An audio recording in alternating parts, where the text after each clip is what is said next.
what are you seeing in the matchup? What's kind of the scouting for the matchup this weekend, and what does LSU offer? Really good, really good. Another broken record comment for me. Another SEC team you're not going to have more talent than. Going to have Major League Baseball players on the field, especially that guy they're pitching tomorrow, and some of the guys in their lineup. Just super talented team, physical like we are. They're going to be a handful, man. They're really, really good. They're playing really good baseball.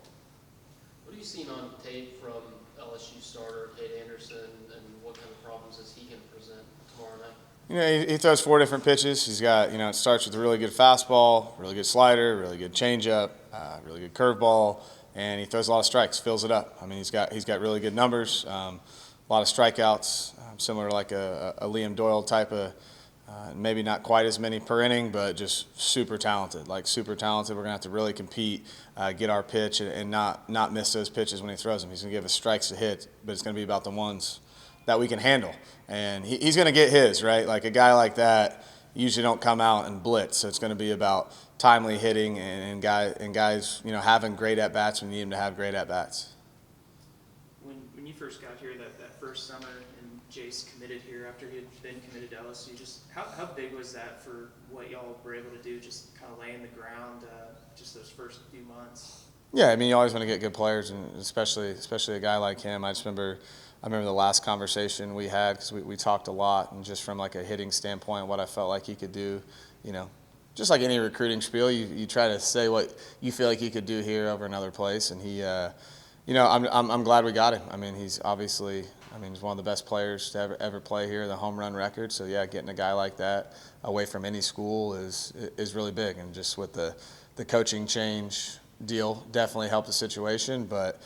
Yeah, man. I mean, we're really lucky to have him, and I'm glad we're not playing against him tomorrow. You mentioned the home run record. I was going back and looking. I think he hit like 3 home runs in his first scrimmage, that first fall against Lamar. Just how crazy was that? Thinking back to a guy like that hitting it. I think he hit one like maybe over 500 feet. Yeah, he hit one off Welborn, which was awesome. Yeah, he hit 2. He hit one to. I remember he hit one to left center, he went down the left field line, then his last one in a 3-0 count, he hit out to Welborn. It just showed his overall skill level.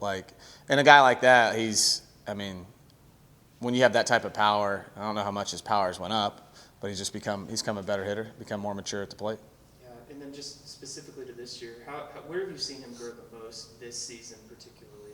Yeah, I think the biggest thing, what he's done, and you look at it analytically, his swing and miss throughout the course of 3 years has gone down in the zone. His chase has gone down, especially a big guy like that who's always going to get pitched tough, whether he's a freshman or a junior.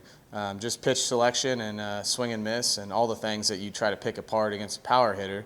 He's got a really high on-base percentage, and he has his moments just like any hitter, but for the most part, his strike zone control throughout the years has progressed every single year. Not only do you want that to be able to tell him that's what you need to do to develop a player, but also for him, right? Like he's put in a lot of work doing that. So a guy like him, you're not working on developing more power. The power is there. It's how do we control the strike zone so we're able to get to that power more, especially when a guy like him, you're going to get limited pitches to hit, and you got to make sure you get the ones you get, but also the more important part is not swinging at the ones that you can't do any damage with. Obviously, the ejection on Tuesday night, what conversations did you have with the league following that, and when did you find out you would be okay to be in the dugout for the series opener against LSU? I knew I would be. The rule is just it can't be prolonged, and I think prolonged means the corner guy's got to come in, tell you, hey, if you don't leave, it was never a concern of mine. I've had no conversations. I got my ejection report, and that was it, and there's no further penalty or anything of that nature. You've been in leagues with Jay Johnson a while. What do you know about him? What's that relationship like, and what's it like going against a coach like that? Yeah, I played against, Jay a ton. When I started my career at Arizona State, he's at Arizona, really good team. Just a really, really good baseball coach. He's done it at every level. I really just respect his story and the things he's done to get to the place where he's at. And we've always had a good relationship. He's always been really good to me. Him and JK have been friends for a long time. I just think he's really, really good at his job. He's really good at every aspect of the job. You're not going to do anything to trick him. He knows the game. He knows the game at every level, and it's going to be a challenge. But just like any other coach, it is what it is, man. We're still looking to beat him. Quality outing from your starters last weekend. What did you see from them against Texas, and what are you hoping to kind of see this week against against LSU? Strike, stuff, and competing.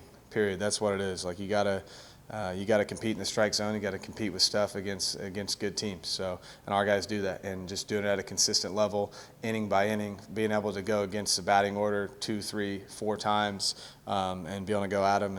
And I think that's what defines a starter. Like, because a starter's you're gonna see a starting pitcher usually, unless you're doing really well, more times, right? So more times you see a guy, you would think, sometimes it can work against you, it can work for you, but how many times as a pitcher can you see the same guy and continue to get him out? And our guys have done that, I feel like, at a pretty consistent level, especially last weekend. Prager specifically, looks like he came out and played really well against Texas, high leverage, high pressure situation. What about him in those moments, kind of, you get to see the best of him like that? I think he definitely held his velo, I thought, a little better, and just more consistently.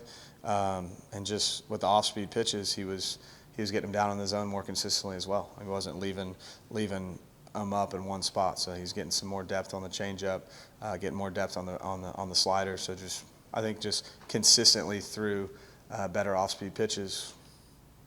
Same stuff he's been doing, and just the consistency ticked up against Texas. I know you said Weston Moss was dealing with some illness last week. What was going on there? Is he back to 100% for this week? Yeah, I mean, well, the illness part, just nothing crazy, but yeah, he's still like I wouldn't say he's 100% health-wise, but he's available this week, and he's tough, man. This wasn't just last week; it's been the last couple weeks. So he's really shown some toughness and grit, and we've just really tried to manage him this week, get some fluids in him. He's lost some weight, so just trying to get his weight back up, and he'll pitch this weekend. How much, I don't know what that looks like. It's really going to depend on situation of the game, obviously. But we need him. I mean, he's our guy out of the pen. That hasn't changed at all. Hasn't changed. I haven't blinked or flinched on that 1 second. So if he's good to go, which knowing him, I think he will be, you'll see him out there. Do you feel like the rest of this bullpen has kind of progressed through conference play particularly? I mean, Cade McCoy, a ton. I think his first, I could be wrong here, but I feel like his first conference outing was, maybe it was Vandy. I just remember the Tennessee outing, right, where, we get run ruled. He kind of gets touched up a little bit, and then he didn't flinch. He came back out, and he's continued to throw strikes and be an awesome guy out of the pen. Caden Wilson continues to get better, and Luke Jackson shows you those signs of greatness. And then he's kind of been a little bit back and forth, but I really believe in Luke, and I just feel like he's really close to being consistent like he was in Arkansas.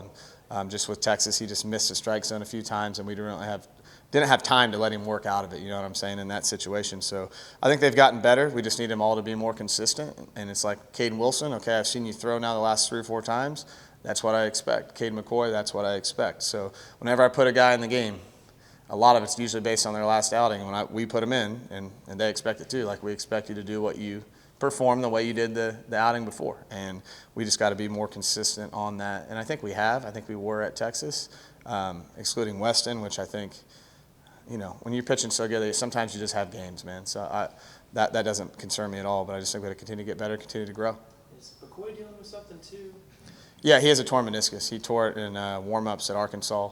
But Cade, he's fine. He's fine. He honestly can't tell. He moves really good. Like, still runs well. Everything. It's just one of those. He's a tough kid, man. It doesn't matter what's wrong with him. Go get some advice from Shot on how to run on something like that. He still runs better than Shot.